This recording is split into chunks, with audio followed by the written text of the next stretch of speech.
Hey everybody. Following the events, the miraculous, amazing events of Kriyat Yamsuf, God split the sea, the Jews were saved, the Egyptian army was drowned.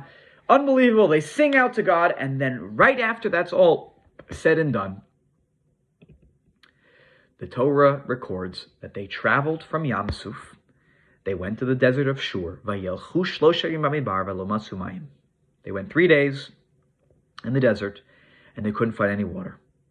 And they get to a place that's called Marata, and that's called Mara, and they end up finding water, but it's too bitter, and they call out to Moshe, and they complain, they say, what are we supposed to drink? Even we found water, and it's no good. And God says to Moshe, okay, throw this piece of wood into the water, it will sweeten it, and all will be good, they'll be able to drink the water. And this is what happens.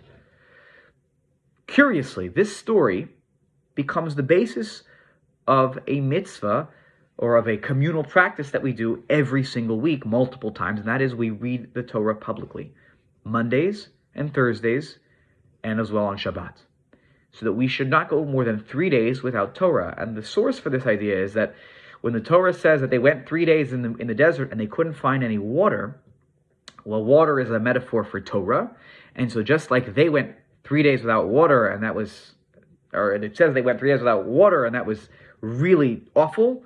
It was an awful experience.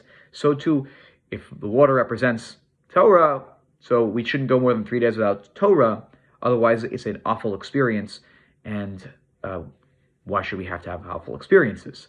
So this becomes the basis of our practice today, that we read the Torah Monday morning, Thursday morning, and on Shabbat.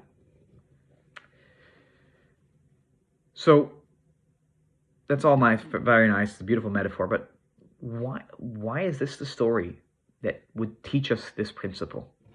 Like, I understand the metaphor; it's very cute. It's nice. I love the idea. Water keeps us alive, right? You need it to live, just like the Torah is necessary for us in order to live a meaningful life, and it's necessary for our spiritual life. But let's not kid ourselves. The story is very clear. They needed water because they were thirsty.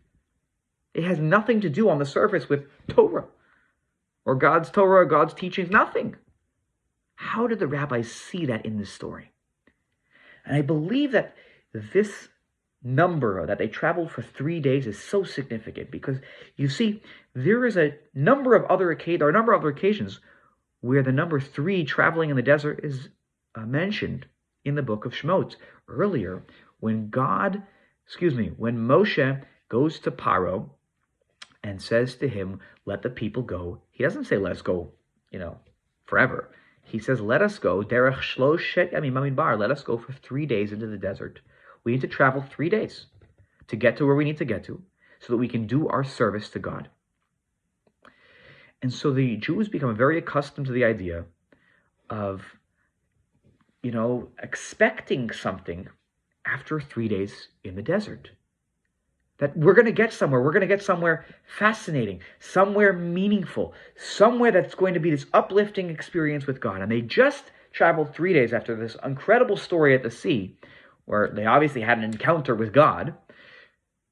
But here they are, and they're looking around and they're like, where's our spiritual experience? Where is this sacrificing to God 3 days into the desert? I thought we were going to have something like this that we were going to do. But it's not happening. And so they weren't just thirsty because there was no water. There wasn't water, and they needed water to live. But they were also struggling because spiritually, where is God? I don't see God. They knew God existed. They just saw what happened at the sea. But as we learn later in the Parsha, one of the great challenges that the Jewish people had was, Hayesh Hashem b'kirbeinu yimayin, is God with us or not? And they didn't feel like God was with them. They didn't have that spiritual experience 3 days in. And so this notion, I believe, becomes the basis of the rabbinic interpretation here. That 3 days is the maximum that we can tolerate not hearing the words of God's Torah, not hearing the teachings of God. You see, it's not just water and food that sustains us, as we said before, which is necessary, and we must take care of ourselves to consistently give ourselves food and water, food and drink. But we need to consistently give ourselves as well spiritual nourishment. We need to hear the words of the Torah. We need to read the words of the Torah. We need to live the words of the Torah. And the rabbis are imagining that maybe our lives are so busy because we have work and we have family and we have responsibilities in all sorts of realms. But we must also make sure that we don't go spiritually thirsty for too long. That every 3 days at least, we're checking in with the words of the Torah. And so this is the basis of our practice today in Shul.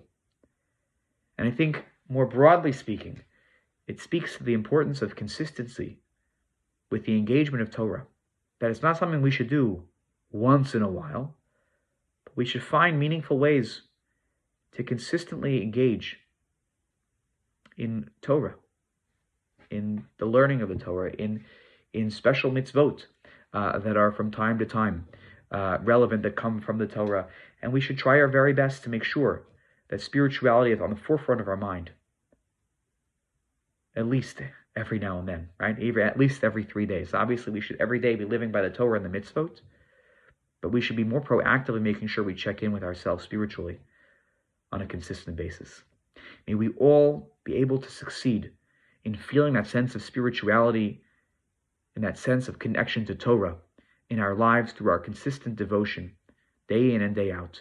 In the same way that we take care of our physical needs, let us make sure that we always take care of our spiritual needs. And I wish everybody a Shabbat Shalom. Take care.